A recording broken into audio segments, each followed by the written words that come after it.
వదిలి వెళ్ళకే నా రాక్షసి పార్ట్ 75. సుధీర్, చెప్పు మాధవ్, అంతా రెడీనా? మొత్తం రెడీ, పార్టీ స్టార్ట్ అవడమే లేట్ అని వంకరగా అంటాడు సుధీర్. గుడ్, ఈ రోజుతో వాళ్ళందరికీ చెక్ మేట్ అని నవ్వుతూ డ్రింక్ గ్లాస్ అందుకుంటాడు. అవును మాధవ్, నీతో అనిల్ వచ్చాడు కదా, నువ్వు బయటకు వస్తుంటే ఎక్కడికి అని అడగలేదా? వాడి కాఫీలో 2 స్లీపింగ్ పిల్స్ వేశా, ఈవినింగ్ వరకు లేవడు అని సైడ్ స్మైల్తో చెప్తాడు మాధవ్. అరే వా, సూపర్ ఐడియా మాధవ్ అని చీర్స్ చెప్తాడు సుధీర్. చెప్పు మాధవ్, వాళ్ళతో జాగ్రత్త.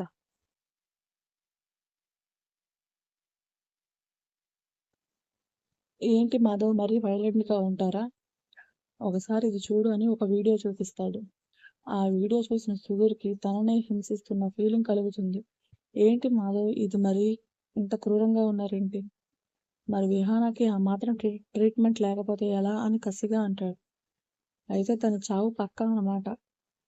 బ్రతికినా తన ఫేస్ కూడా ఎవ్వరికీ చూపించలేదు అని నవ్వుతూ స్మోక్ గాల్లోకి వదులుతాడు. మన కోసం రూమ్ రెడీగా ఉంది, ఆ విహానాన్ని ఒక్కసారి గట్టిగా వాడేసి వాళ్ళకి అప్పగించేద్దాం. వీడియో హెచ్డి క్వాలిటీలో రావాలి, విరాంష్ గాడికి చూపించాలి కదా అని వెకిలిగా నవ్వుతాడు సుధీర్. అవును, ముందు ఆ సోనా వాళ్ళ పని అయ్యాకే మన పని అవ్వాలి. అబ్బా కూతుళ్ళు ఇంకో ప్లాన్ కూడా రెడీ చేసుకున్నట్టున్నారు. వాళ్ళు వేరే ప్లాన్లో ఉంటే మరి మన ప్లాన్ అని ఆత్రంగా అడుగుతాడు. మన ప్లాన్ ఫెయిల్ అయితే వాళ్ళు ఇంకో ప్లాన్తో రెడీగా ఉన్నారులే, డోంట్ వర్రీ. మన ప్లాన్ సూపర్ సక్సెస్ అవుతుంది అని చెప్పి కాల్ రావడంతో బయటకు వెళ్ళిపోతాడు. హలో, రెడీనా? మొత్తం రెడీ, నేను చెప్పిన టైంలో వచ్చే ఉంచాలి. ఓకే, వచ్చాక క్యాన్సిల్ అంటే ఎదురుగా నువ్వున్నా వదలము, అర్థమైందా? ఓకే, ప్లాన్ ఫెయిల్ అవ్వదు, మేము చెప్పినట్టు పని జరిగిపోవాలి. పర్ఫెక్ట్గా జరిగిపోతుంది. బట్ క్యాండిడేట్ ఫ్రెషేనా? ఫుల్లీ ఫ్రెష్, బట్ నేను నా ఫ్రెండ్ ఒకసారి యూజ్ చేశాకే మీకు హ్యాండ్ ఓవర్ చేస్తా. డన్ అని అవతల వైపు ఫోన్ కట్ చేస్తారు.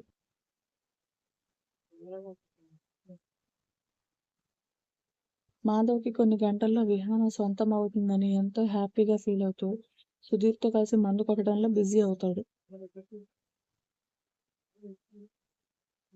ఈవినింగ్ మాధవ్ ఇచ్చిన అడ్రస్కి కాలేజ్ నుండి తన కార్లో స్టార్ట్ అవుతూ జయరాజ్కి కాల్ చేసింది సోనా. Hello daddy. చెప్పు బేబీ, స్టార్ట్ అవుతున్నావా?